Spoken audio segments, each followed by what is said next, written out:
Welcome to Love Amanda. My next guest has been on multiple television segments. She is the bra expert. Let's welcome Jenè Luciani Sena to the podcast. You did that perfectly. That was perfect. Thank you. Thanks for having me, Amanda. I'm excited to talk to you in real life, instead of just I on social know. media.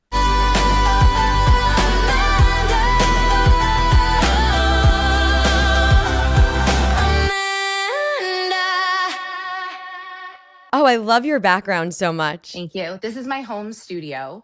Something that was built out of necessity during the pandemic because I was doing lives from home with QVC. I had launched the Gem Bra by Jenè Luciani during the pandemic on QVC. So I was doing the lives, I was making videos for brands, like basically doing TV segments, doing whatever I could do pretty much like from home because as you probably remember, everything shut down and in the media, public relations, marketing industry, that was like the first for people to cut budgets for and what they were doing during that time. So I kind of had to like just pivot and make it work. So now I have this great home setup. And yeah, you and I with the TV, we definitely both had the Bravo thing in common. So that may have been like essentially Yeah. where we connected, right? So I did a show in 2011 called Mad Fashion. It only had one season. And Chris March, it was centered around Chris March from Project Runway. And he designed me a dress out of 200 bras that I wore for the pink carpet launch for the bra book. And it was like celebrities and like all this, whatever. And it was just such a fun experience. And then I ended up like in the worst dressed pages of all these magazines, Star Magazine, like worst dressed celebrity of the week because of the bra dress. They had no idea what it was. But it was like super cool that the whole entire dress was made out of bras. So I always say, like, I'm truly dedicated to my craft because I even wore a dress that was made out of bras. Definitely. And I remember that. I remember Chris March, and that time was a beautiful time, wasn't it?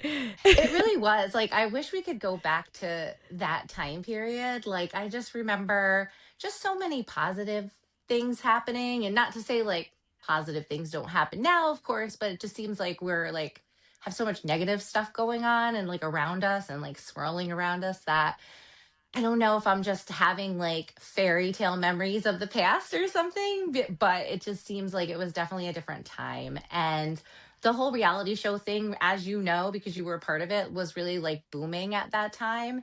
And I think it was just like a fun sociology study, kind of, to be able to like watch different people and like people that were different from you or like maybe had a different affluence or like different um you know kind of position in life or whatever, and you could like get a glimpse into their world. So I kind of really do miss that whole time period. Yeah, me too. And it was also before a time where there were influencers and Yes, just true. people that were real, that were on reality shows that didn't have a big following, you know? Or didn't have any kind of agenda either. Like Yeah, if you think about it, ex- right? Like it's like they were probably like, oh, maybe I'll get famous from it, or maybe I'll get, some kind of financial gain from it. But like, I feel like the influencer thing has become so like trite, I guess, in a way. And it's really all about people making money, which I guess there's nothing wrong with that, but you're losing that authenticity with it too. So I feel yeah. like that line has not only been blurred for a while, but it's like completely washed away at this point. How did you become the bra icon? Oh, I like that. I haven't heard that one yet. I've heard bra celebrity, um, Bra bra celebrity, celebrity, bra, oh my God, brapreneur. I've heard so many different terms, brapreneur.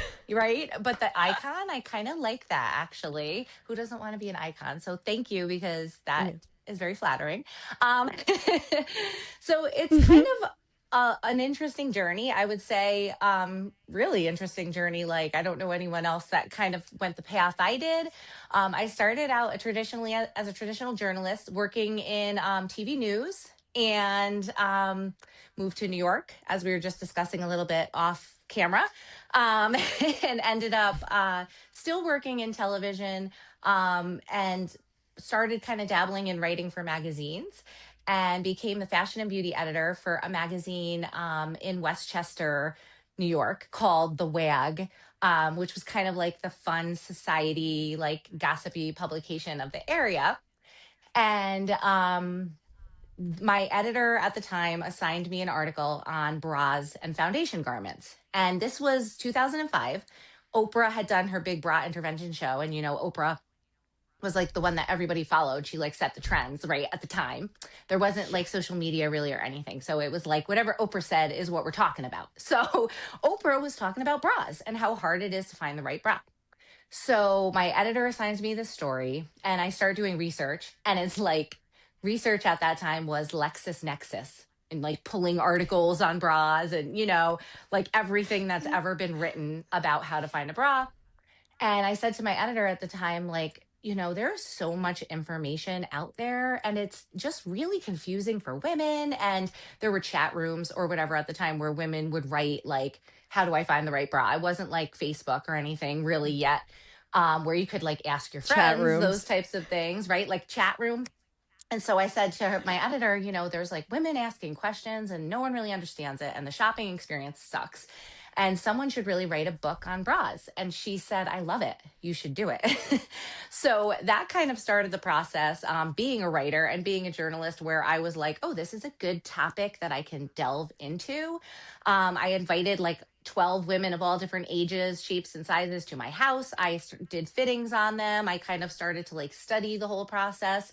And, I had already been going on TV as a style expert. So as I got the publishing deal for the bra book, all of a sudden the producers were like, oh, wait, you can talk about bras too. And I carved this kind of niche and became the bra expert through that. So I think it was also appealing that previous bra experts on TV, like the one that Oprah would have on, they were owners of bra shops, right? So they would get on TV and tell women they have to have this $150 lace, European lace bra if they want to look good under their clothes. And here I was like, oh, you can have a $40, maiden form bra and still look great. I mean, I had no agenda with it. I really genuinely wanted to help women. And like most of us, I also had a personal attachment to it, not just because I'm a woman and I have boobs, but also because I developed as a teenager with a breast deformity called tubular breast deformity. And I grew up in a small town in upstate New York that didn't have a mall. Like, was the closest mall was like 45 minutes away. So I was trying to figure out how to like make myself look and feel normal under my clothes, um through those kind of formative years. I would drive up to Victoria's Secret, get the Miracle Bra, take the padding out on the one side, adjust the straps, all the same recommendations that I tell women now if you have asymmetrical breasts, like here's what you do. But I was doing that as a teenager, and just having that struggle, I kind of was able to naturally relate to other women. And not everyone had that particular issue, but maybe she had a mastectomy or had breast cancer or just had saggy boobs or didn't like the way they looked or whatever, what have you. It just kind of became like my purpose, I feel like, in life. You saw a need and you went right in full force Basically, and yeah, you I knew guess. exactly what to do. And the one thing about bras is they never go out of style, right? Well, We're always you going to need always need them. them, love it or hate it. I always say it's like the garment that we love to hate, because it's like we need it. Yeah, it's the Most first of thing us I need want it. off, right? Right. Right. You're like, oh, this is, and it should be like that for women. I really feel like you can Right. have a loving relationship. Like a lot of what you cover are relationships, right? So it's like you can have this loving relationship with your bra. It doesn't have to be a roller coaster. It doesn't have to be terrible. I've really adapted this mentality in the past couple years of comfort and wire-free bras. Like that's something I've been kind of trying to spread the word on to women, is like, women will come up to me and say, I need an underwire. And I'm like, no, you don't. You don't. You actually don't. That's an antiquated thing at this point. There are so many advances in the industry now that have made wireless bras just as supportive as underwire bras. So if you like want to think of one factor that really impacts your comfort in a bra, that's it. So that's kind of really, I teamed up with this company TrueKind. They're the sister brand to Shapermint. And it was really an easy match. I would say like a match made in heaven for me, because I would always get asked for recommendations from bras, obviously, as part of my job. That's like, I give a lot of objective advice, but people always ask me, what's your favorite bra? What kind of bra should I get? Like, what bra should I buy? What's your favorite brand? So I need to be able to make recommendations. And with this particular company and what we're offering, it's really actually easy because they're always happy. They always come back to me and they're happy. It's very easy to fit because everything's alpha sized, so it fits a range, and everything's wire free. So even the women that are like the really, really busty women, I've worked with a lot of women that fit into the 4X, which is the largest size, up to a 48G. So the fact that you can have that support in a wireless is really kind of amazing, honestly. And they also allowed me to launch a concept that I had been thinking about for a while, which is a menopause bra. So we put out a bra that is specifically for perimenopausal women experiencing all the crazy symptoms that happen with perimenopause. And so it's kind of like in a way too, it's making that emotional heart connection with your bra. Because I think like we're emotionally connected anyway. Like our boobs are kind of an emotional thing for us, right? Like mentally, they impact us emotionally. So I think like helping to make that emotional connection with women to their bras too has been something that I've been kind of trying to propel forward. So it's not like just about like styles of bras, but like what they're supposed to do for your body. Yeah. So, what is a perimenopausal bra? I know it's so that was why I always say they took a chance with me to let me, bring this concept to the market because no one else was doing it. So that could be a good thing or a bad thing, right? There could be a reason. And obviously we can't target all of the symptoms of menopause with a bra, but like we took as many as we could. Myself and the design team, we put together as many as we could target. So starting with, for example, hot flashes. Lots of women in perimenopause, which can last 8 to 10 years, get hot flashes. So there's a cooling treatment to the bra. There are perforated airflow zones wherever you sweat, like the whole boob sweat thing, which is crazy because I never sweat my whole life. Like even in the gym, I was just not a sweater. Like I just never could like really break a good sweat. And then I hit perimenopause and I would like sweat just walking from like one room of my house to the other. And I'm like, what the heck, And you don't want to be like in a sports bra all day. You really don't. So those were some of like the things we were trying to target with this. So, when does perimenopause start? It can start as early as 38.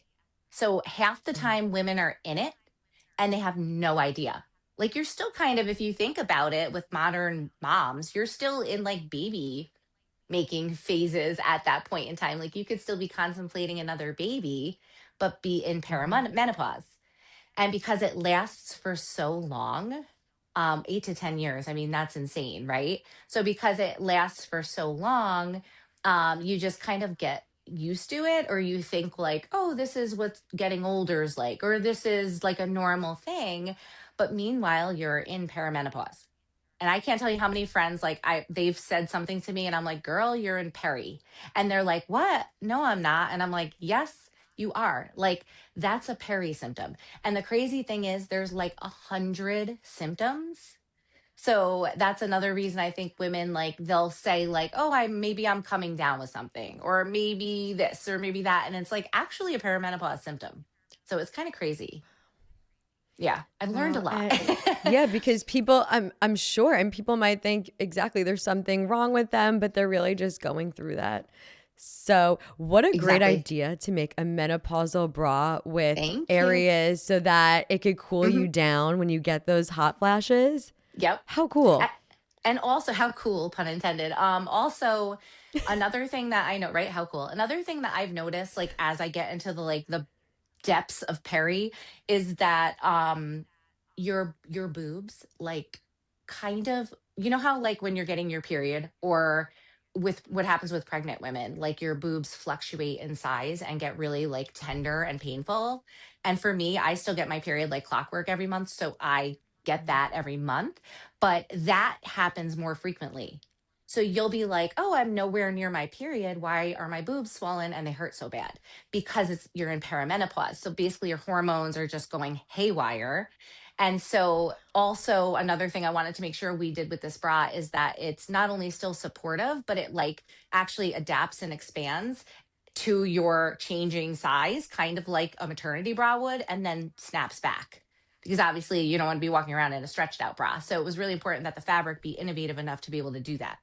So I think like that's a good feature too, because like it's going to feel really good against you. It's not going to like further irritate you, but then you're also not going to have to like keep going out and buying new bras while your like breasts are constantly changing.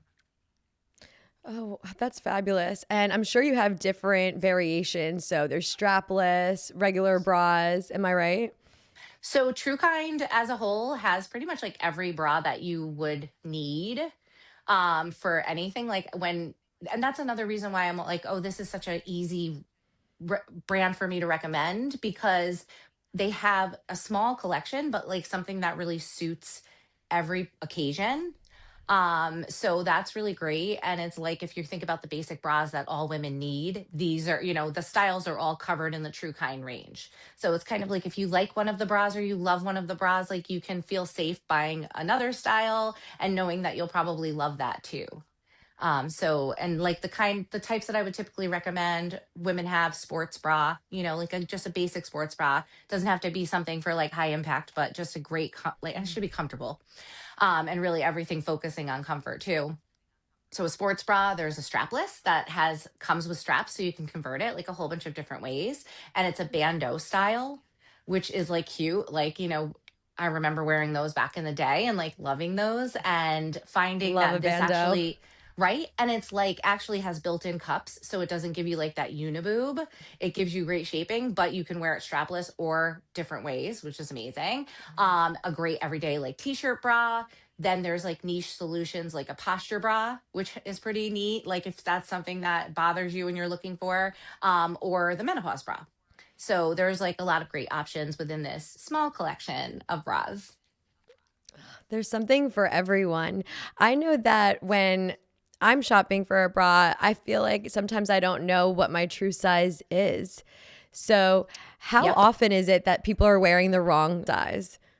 So I love that you phrased it that way, because when people are like, "Oh, 80% of women are in the wrong size bra," or whatever the stat we've all heard, it doesn't mean that your entire life you've just been in the wrong bra size. It means that at any point in time, you could be in the wrong size. So even like a weight gain or loss as little as 5 pounds can throw off your bra size. Mhm. So if you think about that, like how easy it is to lose or gain 5 pounds, you may need Yeah. to reevaluate. So the rule of thumb really is to get a fitting once a year, but as your body's going through any changes, you should definitely be more cognizant of it. Like obviously, if you're pregnant, you're postpartum and you're breastfeeding, you have, did the weight loss shots. And that's like something I've been encountering recently with so many people doing the weight loss shots, is that they like are like, oh, I know I have to go out and buy new jeans, but they totally don't think about buying new bras. And it's like, hello, when Mhm. you lose weight in your boobs too. So you probably need a totally new bra size. But it's just funny Oh. that they don't like make the correlation.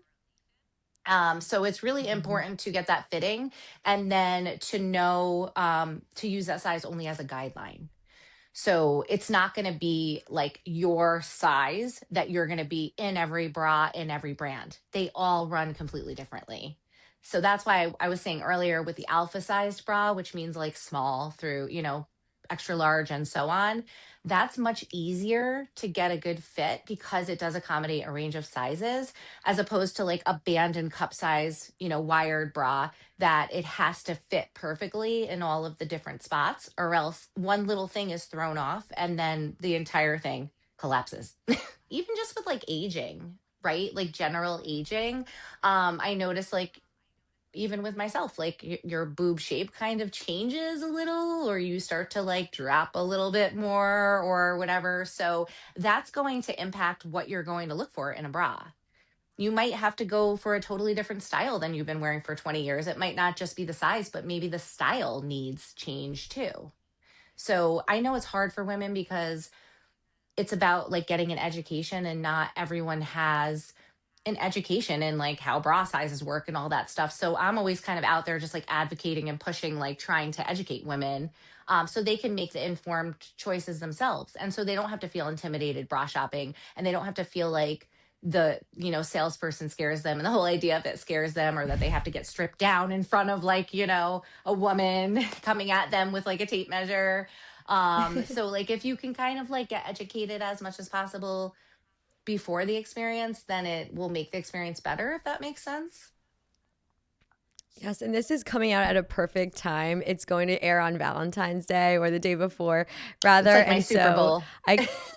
yeah, it really is. So I can't wait to share where everyone can find that later on. And I'm sure if there are any deals, you'll let us know too.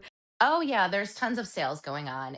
Basically, the Valentine's Day sale goes right into the President's Day sale. So the like deals are amazing. So I always tell my friends, because I have friends who like, for example, there's one bra called the Supportive Shaping Bra, and that's the bra that has sold like 5 million. I didn't have a hand in the design of it, but it's a really amazing bra that I recommend a lot. And I have friends that are like, oh, I threw out all my other bras. Like, this is the only bra I wear now. And so I'm always like, this is the time to stock up when it's on sale.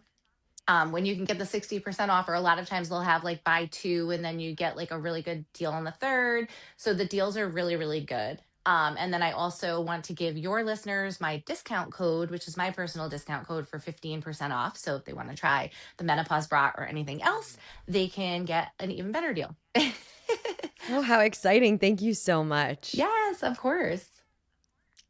So now I just wanted to get a little bit more into family and love. Now I know you're on your second marriage. You have a beautiful blended modern family of, is it Yeah. four?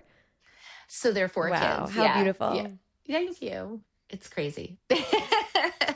Going into your second marriage, were you intimidated to start that process of finding love again and being able to find your person? um, Gosh, this is like going back now because I've been with my second husband for 12 years. So our kids, I guess the nice thing about that was our kids were young when we met, so we were able to raise them together. And then we also had Callan, he's ours together. So it's like his, mine, and ours. And so the little guy, Callan, the fourth one, he kind of like is the glue that holds everything else together. Mm. Um, but I would say, I don't know, at the time I was in my 30s. So I think I was still in that like fairy tale phase of life where I was like, oh, it didn't even cross my mind that I wouldn't move on to a new partner, I guess. Whereas like today, like 48-year-old Jenè would probably be like, I'm never, I'm done after that. If Mhm. this goes bad, like I'm not doing it again. It's just, yeah, it's a learning experience for sure. And I feel like I learned a lot from my first marriage. And I, of course, co-parent with Bill, my ex-husband, and his wife Rachel. And it's been interesting because they live downstate and I'm upstate. So there's like the distance thing there too, and like Gigi going back and forth. Um and then adding on the dynamics of blended family and the co-parenting thing and everything. So I guess at the time I didn't have any apprehension about, kind of finding love again. And it just kind of happened where I met the person who I was like, okay, this is my soul person, or whatever you want to call it, as cliche as it sounds. Like, this is the person that I I'm pretty sure at the time, I'm pretty sure this is the person I'm supposed to be with. Like I just felt that in my gut. And just the views that we had on family, on raising children, like we really aligned on a lot of those things, which I think when you're younger and you haven't been married yet, you're not looking at those things or talking about those things, and you kind of tend to find out as you go.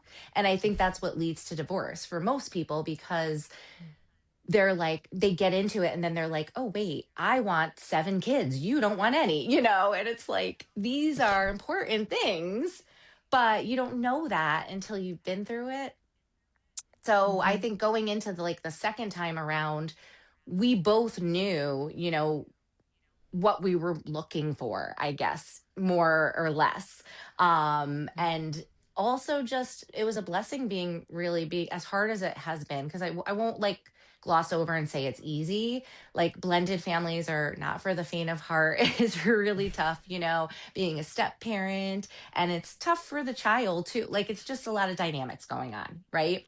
But it was a blessing that we were able to have kids that are similar in age and raise them like siblings. And me growing up as an only child, which I like always like to joke around and say I was a lonely child. I read a lot of books, which is probably why I'm a writer.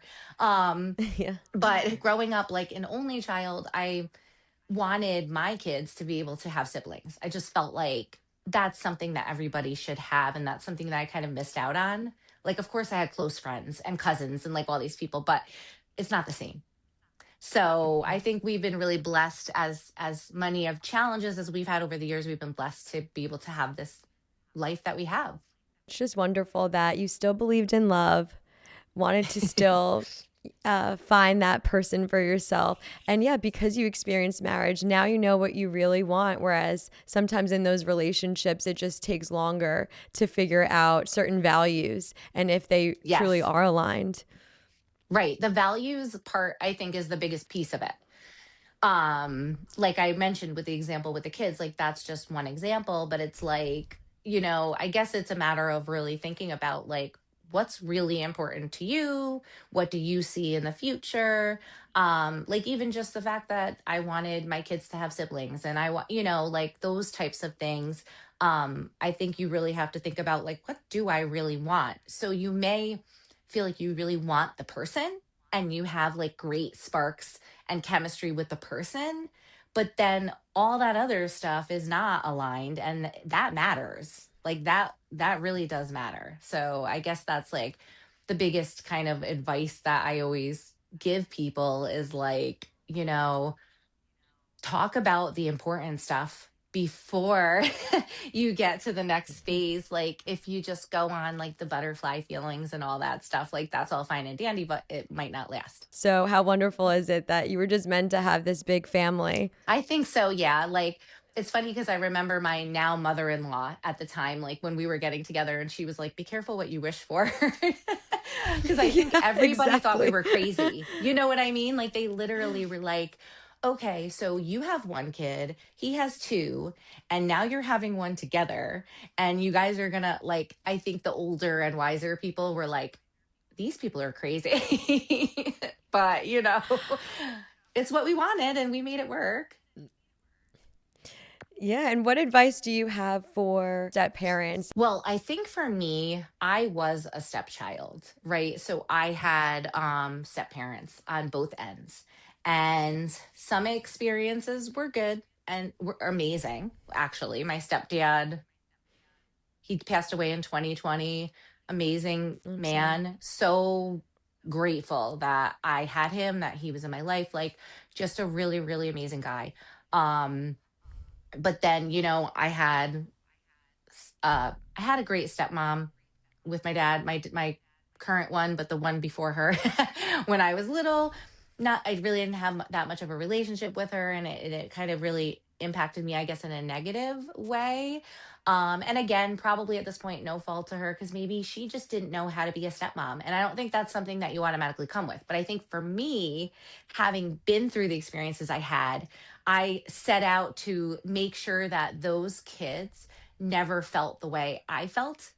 as a kid and, never felt the pain. And I know you can't avoid all of it. A lot of it, I've come to realize like a lot of it is just kind of normal, like, stuff that goes on with blended families. And you're going to hear like you treat him better than you treat me kind of thing. Like that is really tough to hear because I feel like I've worked really hard over the years to really treat them all like they're our own. And I know my husband has done the same. And my daughter is so close to him. Like she calls him her bestie. And it really reminds me, even though she has a dad and her dad is wonderful too, it's like this other special man to have a relationship with. And it really reminds me of myself and my stepdad. Like the synergies are crazy. So it like warms my heart because when you think about like picking a guy, right? I was like, well, that was a big thing for me. Like going into that relationship, Gigi was only 4. And I was like, I have to pick a guy that is going to be like an amazing stepdad to her. And I want a guy that's going to treat her like his own. So I definitely feel like we've done a good job of that. Sometimes you feel like a failure at it and it's hard. There are good days and bad days like with anything else. So I guess the advice I would give would just be hang in there. If you're doing the best you can, and sometimes you feel like the enemy and you don't know if you're like supposed to be the best friend. Like what's your role? I think finding your role is tough too. It's like they have a mom, right? So I don't have to replace their mom. I'm not trying to replace their mom, but at the same time, I'm also responsible for raising them along with Mhm. their mom and their dad. So it's like there's that weird kind of like, am I their friend or am I their parent? And when you do kind of discipline them, of course, you get, they lash out at you and they whatever. So there are days where I wonder, like, should I have a softer touch with them? But it's again, I try to treat them all equally. So, if I'm disciplining my biological kids, it's happening with my bonus kids too. And that's just the way it is. Yeah, I could see that getting tricky, but I just look at it and think it's just double the love, right? It is. I mean, that's the way I look at it. Like, I think my daughter's 16 now. So I think like she realizes she's lucky. Like, she's like, oh, I have 4 parents who are really great, love me, and care about me. Like, she got lucky that Bill and I both picked really good partners. And that doesn't always happen. So I think like from her perspective, she's like, yes, like I get, double the love. But I think sometimes I'm not sure like with my bonus kids, like do they feel the same way? I hope that they feel that way, but they don't like articulate it like my daughter does. Everybody's very different. That's like another thing that's interesting too, I would say, between like when you have 4 biological kids and 4 that are like blended, is that you have so many different personalities. Like if you think about, everybody has different personalities in a household, even if you're blood related. Imagine when you're not blood related, like all the different personality traits. And then also going back and forth between like 2 homes and 2 different sets of rules, and like constantly have to make that shift. It's a lot. Like it does a lot. It's a lot. It's definitely could be like a study, for someone in like human nature and then all that stuff. Yeah, it's interesting, but again, just everybody just does the best they can, I think, really is, the bottom line. Yeah. And I could already tell you're a nurturer. And I am sure you're doing a wonderful job. I also know that you're taking care of your mom too, right? She moved Yes. in. So, yes. So, I guess I'm the sandwich generation or whatever they call it now. So, it's where you're like caring for young kids, but also for your aging parent. Yeah. And you're smacked in the So, middle somewhere. right, I know, like you're in the middle, like a sandwich. It's funny because I just got into science. I write a lot about things that pertain to my life. So in my writing for different magazines and my freelance writing that I do. And I actually just finished right before I got on the call with you. I finished an article for Business Insider about my mom moving in with us. So everything's really fresh in my mind because I had to kind of go back and like talk about how it all came about. But I think again, that's like another thing that's been a blessing for my kids, because it's like I spent time with my grandparents growing up, but not nearly enough. They passed away when I was like really young. So I think like my kids are getting to spend like so much amazing like quality time with my mom, and having her right here has been like just such a blessing in so many ways. And I also was able to have her work with me. So she's, I guess, what you would call a grand fluencer, which is the term apparently. So yeah, so Shapermint was looking for, which is a sister brand to TrueKind, was looking for women over a certain age to do some videos and stuff for them and ads. And my mom, somehow, I don't even know how it came about, but it was like, oh, my mom will do it. I don't know. She's 70. And I helped her. Obviously, I have to like film her and do all the production of it. But I'm really proud of her, like, not only for being basically on the internet, out there in front of a million people with in her underwear at 70 years old, Wow. which is something she's obviously never done before. Um, but just kind of like for stepping outside the box or whatever, and just being like, what the hell have I got to lose? Like, I think she was kind of like, what have I got to lose at this point? Like, sure, why not? And we went down to Brooklyn and she did a photo shoot with us too. So she was essentially like a model for the brand that Wow. day. Yeah. So I think it's been really good for all of us. That it's been really good for her. It's been really good for all of us, really. Wow, look how, yeah, you're taking care of her, but it's actually been beneficial to the whole family what Yes. her being there has done for all of you. Oh, yeah. Highly recommend. Built in babysitter, taxi driver. She's my Right. daughter's There taxi you go. driver. Cook. I'm sure. Yes. Does she Well, still cook? so that's the funny joke about like with her, because everybody's like, oh, your mom probably like cooks and stuff like that, because they know like I'm Italian and they think, whatever. She doesn't cook. Oh. And the joke is that she can cook, but she wants everybody to think that she can't cook. So, Well, right? she's a smart woman. Oh yeah, she's very smart. She's not stupid. So my husband's always like, she can cook. Your dad even said your mom's a really good cook, and he was with her from when she was 16. So she's like, she's lying. And I was like, it's so true. Like she doesn't like to cook, so she's like just opting out. So that's one thing that we do for her is like she eats dinner, even though she has her own like side, she has her own little like brand new addition on the house, so we call it like her side. She comes over and eats with us and everything, and we cook for her. So I'll text her and be like, mom, dinner's ready or whatever, and she comes over and eats. So I that's the one thing that I'm like, if it were my mother-in-law on the other hand, I would have like a freaking gourmet meal every night. She's like the best cook on the planet. But Is my she mom, Italian too? yes, and she could like open a restaurant and a bakery and all Oh, the I things. bet. Like, oh my God, it's her spreads are like unbelievable. I could have a meal based on antipasto alone. Oh my God. I'm like, so my mom, as we just mentioned with her cooking, like it was very basic. Like growing up, like what she did was kind of like very basic. So then like my husband was like, when we got together and he's like, oh, do you make like this and this and that? And I'm like, no one, like I didn't really learn, I guess, how to cook. Like, I think you need someone to be like teaching you and passing it down. So I am proud to say that over the years, I have perfected my red sauce.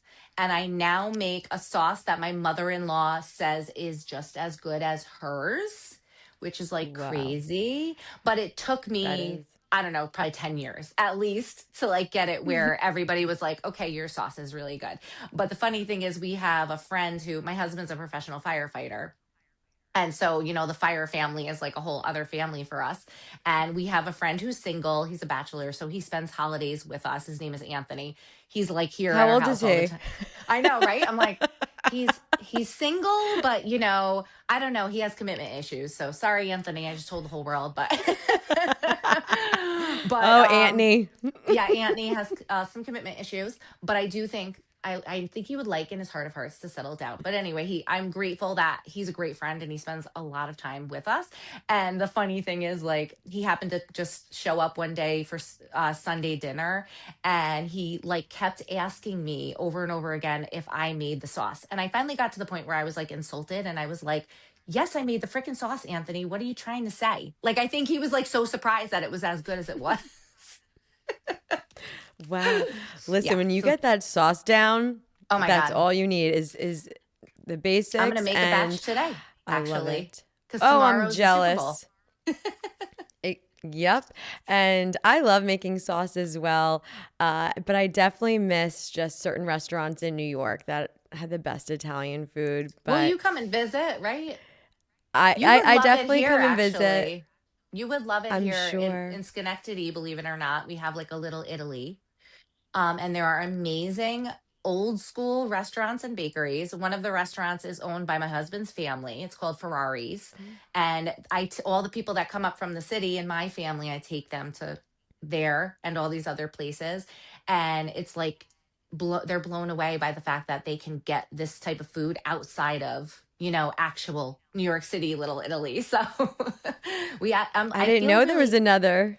Oh yeah, we have so many good restaurants. You can't get reservation, like you can't even get into half of these places. You have to like call way in advance. I mean, that's one good thing I would say about having lived downstate and now living like up here, is that I'm like, well, at least I get really good food.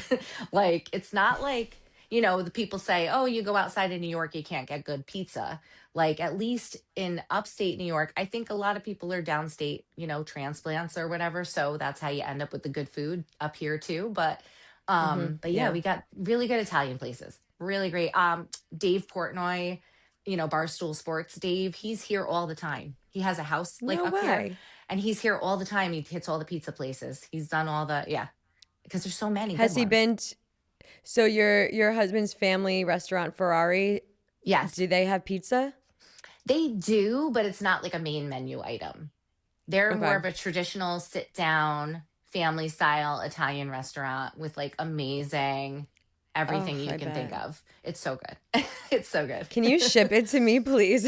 I know. I think they might. I know some of the places around here started doing like shipping of different like pizzas or whatever. I know Paisans, which is like my go-to pizza place, a little chain around here, they ship. So yeah, Wow. I'll have to like offline, I'll have to email you all these links. Yeah, for sure. And one of my friends, when I first moved here, I worked with him at CBS Radio back in the day, Mm, and he shipped uh, me frozen pizza from Bleecker Street. And ooh, the those are way so that they good. do it now, they figured it out where you can ship it, and all you have to do I is pop know. it in the oven, ready to go. Yes. I couldn't believe it. We did that. My husband got on like a Chicago deep dish pizza kick for a while randomly. Chicago style pizza. I don't know if you've ever had it. It's totally different, I never obviously, had than New York. Chicago style. It's actually Mm. really good. Like, I was very hesitant to it because I'm like, I'm not a thick pizza person. I don't even really like Sicilian. Like, I'm a thin, like floppy I love thin pizza crust. slice girl, right? So I'm like, Mm-hmm.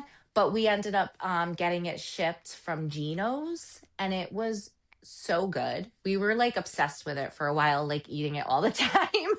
It was so good. Whoa. Highly recommend. So I had a Geno's too. Geno's of Great Neck, Long Island. So shout Oh, out to them. I guess yeah. Geno's is a popular name.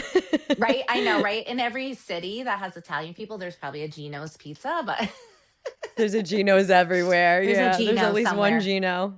Gino in your Yeah. town. And he makes pizza. How did you meet your husband, by the way? So it's kind of a funny story. We actually met at a fundraiser. I get asked to MC a lot of different things for charities and stuff like that. And I typically never say no, really. I have one coming up actually in March. I'm going to be the MC for the Ms. Wheelchair America pageant. So it's like, just I get to meet like all these different interesting people through that. So I was asked to MC this event called Bras for a Cause. And it was for the Women's Council of Realtors. But what they would do is they had like businesses would make these crazy bras, right? Like a hair salon, for example, had one with like a blow dryer glued to it. Like they would make these crazy cool bras, and the bras would get modeled in like a runway show by hunky firemen, like hunky shirtless firemen. So I was the Oh MC, my. and my husband was the one who was hired to organize and have the firemen models. And yeah, so that's basically how we met. And we only literally said like two words to each other at that time. And we didn't connect until like months later, and actually start like talking and communicating. So that night, I always say, I'm like, it was only like a few words, literally, but my friend who was organizing the event got the idea that two of the firemen would like carry me out, like on their, up in the air basically. So he volunteered. He was one of the two firemen that carried me out. So there's this great photo of like me wearing his helmet with his badge number on it, and like him and the other firemen like carrying me out onto the stage to start the whole like thing. So and that was kind of like another reason, I guess, back to your original point of like, how do you know? The fact that we both, like, without hesitation, volunteered our time for something like that. I really liked that about him too. The fact that that was important to him, that even though, Right. he had kids and he worked full time and he was busy, that it was important for him to do something. And that was going to the breast cancer fund and the firefighters cancer foundation. So it was important to him that he be a part of that. So that was something that I felt like I would, like I said, I never say no. I always say yes when somebody asks me. So yeah. Oh, that's wonderful. I have to see that picture. Oh, I'll have to send it to you. It's on Facebook somewhere. You have to go back like many years though. That's a great point that he had the similar values as you did to show up to an event like that. And donate, volunteer his time. Like that took a lot Right. of time for him in the weeks or months leading up to it, to have to, organize these guys, make sure that they knew who was wearing what. Like, I mean, it was a lot of like coordination that went into doing this fundraiser event, but it was such a fun event and made a ton of money. Ended up emceeing it for 2 years in a row. And then they stopped doing it. But it was a lot of time, that goes into the people that volunteer to kind of like do these things. So the fact that he's a guy too, willing to, you don't see that a lot Right. with men, like really. So I thought, okay, this is a good guy that, cares about other people other than himself too. So Right. Yeah. And you yeah. saw those qualities and you have similar interests too. So that showed because you're constantly going to events and that's something that he was interested in being part of as well. Right, exactly. Like I think that's important. And I think like on a surface level, people would look at us and be like, you don't have much in common. Like other people didn't necessarily see it. But then it's funny because my best friend, along with our friend Anthony, my best friend Melissa also spends like Christmas with us every year because my husband makes like an amazing prime rib dinner. It's like so good. And so and even this past Christmas, she was like saying things like, "Oh, now I see why you guys are like a good couple," or "Now I see why you guys are together," or "Now I see you guys are like the same person." So it's funny. It's like, things that we may seem different from the outside, but like we really have a lot in common. So And that's important for sure. I do have some in-person events that I'm doing. And I love like that kind of, I guess, boots on the ground. My friend always calls it, but it's like where you're like in person, working with women, fitting women, talking to women. That's really where I feel like I thrive. So I always try to make sure that I can like look for events to participate in, or sometimes people will come to me, or I'll organize an event. I'm organizing a menopause wellness themed event with a friend of mine right now for March. So like I'll be doing fittings and talking and stuff there. So that's something that I'm working on, and then you'll see that a lot of that content on social media. So I'll share a lot of that um, as well. So I think that's what I have mainly coming up right now. And yeah. I don't know, just trying to do a lot more of like the Instagram stuff, Mhm. even though um being a traditional journalist, like you, I think, like your background too, really, I was really resistant to it. It took me a really long Same. time, where everybody's like, oh, you have to do the influencer thing, and I'm like, but why? Like, but do I? But then kind of figured it out.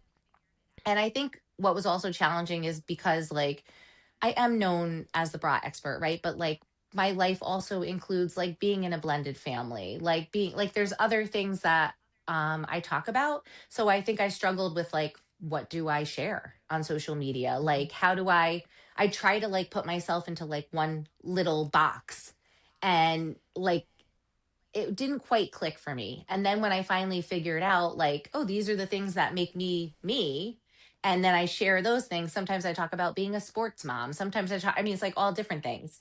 So I think one day when it finally clicked that I can be all of these things and I don't have to like pigeonhole myself into one thing, that's when I really started like garnering the views and the followers and the engagement. And I started to actually like it.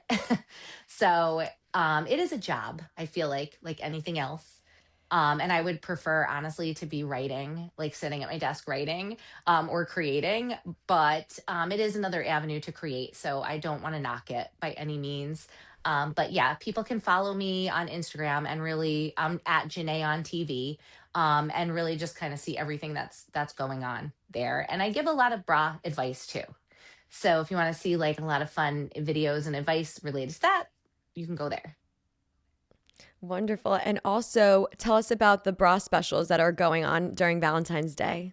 Oh, yes. Okay. So with TrueKind, TrueKind.com, the TrueKind web store, really, really great deals right now. I would say this is the time to shop because the Valentine's sale goes right into the President's Day sale. And those are really the best deals of the year. So that's the time to kind of like stock up on the favorite styles, or maybe take an opportunity to try something new.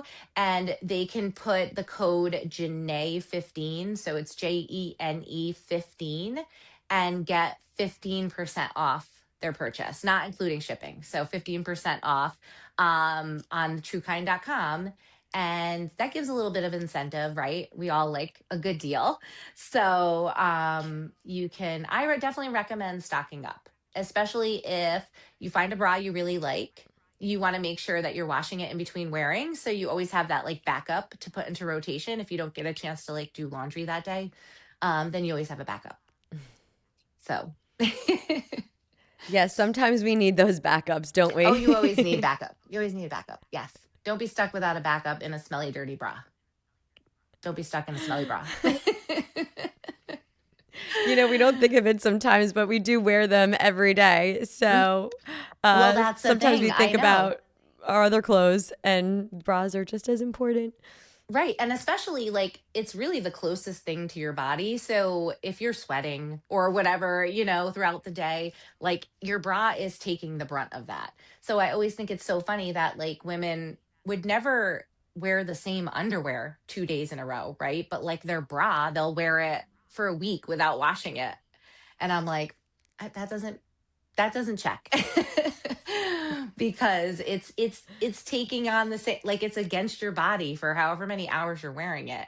And the materials, bras, yes, it's great that they're so high tech now, that we have these like fabrications, like, microfiber, which is nylon spandex blend, and it makes the bra really like stretchy and bounces back after you wash, and it's like durable and all these great things. But the body heat, the dirt and oils in our skin. If you sweat, like I mentioned, everything breaks down that material. So you want to make sure that you're washing those bras frequently, so that you aren't ruining them, essentially. Because people will always ask me too, like, how do I know when it's time to replace my bra? And my response is always like, it depends on how you care for it. Like how you treat your bra is, how long it will last, essentially. Well, I'm so excited to find my bras. I know you sent me the website, but I'm finally Yes. going to tackle that Pick this some stuff. weekend and Okay, pick my good. favorites. I'm super Yes. excited for that. Yes, I can make some Well, recommendations yeah. too. Yes, that thank you so much because I definitely want comfort for sure. Well, who doesn't? And I feel like you should be able to like have it all. Like you should have the support and the comfort and like it should be pretty. I mean, like all the things. So there's no reason why women shouldn't have it all. Yeah, that's true too. We do have to have comfort and it looking pretty and cute. So Right. that can happen. Yes, both can happen as well. Yes, Because exactly. You can sometimes have we it all. think of comfort and we think of those old school bras that, our Right. grandma wore. And they don't Right. have to be like that. They could still be sexy and cute. Definitely. And I still see like so many brands making like those granny kind of bras too. And so I'm thinking in my head, there must be like a market for it, but you don't have to settle for that. Like you really just don't. There's just way too many options at this point in time. So no ugly Well, bras if you here hear that, on my ladies, watch. well, if you hear that, ladies, do not settle for just a basic bra. Also, know that you can have multiple sizes, and that's okay too. And we Yep. change as well. So that is totally normal. And Yes. this will definitely help lots of women that go through these bra crises all the time. I know Yes, I have. exactly. No, exactly. And I like that idea of like not settling. Like don't you don't have to settle for a bad bra. And like when we think about all the things that we're looking for in a partner, think about what you want to look for in your bra. Like your bra can be your best friend or your worst enemy. So literally think about like what you want it to do for you, and then look for that bra that is suitable for you instead of like that's why I always tell people too, like they'll say to me, like, what's your favorite bra? Because they want to go out and like buy the bra that's my favorite bra. And I'm like, well, my favorite bra might not be your favorite bra. Like it's so personal and different to everyone. So like I want you to find what works for you. Of course I can recommend great bras that are suitable for a lot of women that have a lot of great features to them, which I do. But at the same time, like find one that is the best for you, not what's best for me. Well, it's the gift that keeps on giving. Yes. And women, it's not just for you, it's for the men too, okay? Right. So, whoever, yeah, Exactly. you're in a relationship with, it's a nice gift for them too. So, ladies, happy Valentine's Day. And I'm so excited for you guys to hear this episode. Thank you so much, Jenè. You've been wonderful. And next time in New Thank York, you. I'm calling you for sure. Yes, for sure. Come on over. Get you some good Italian Yes. food.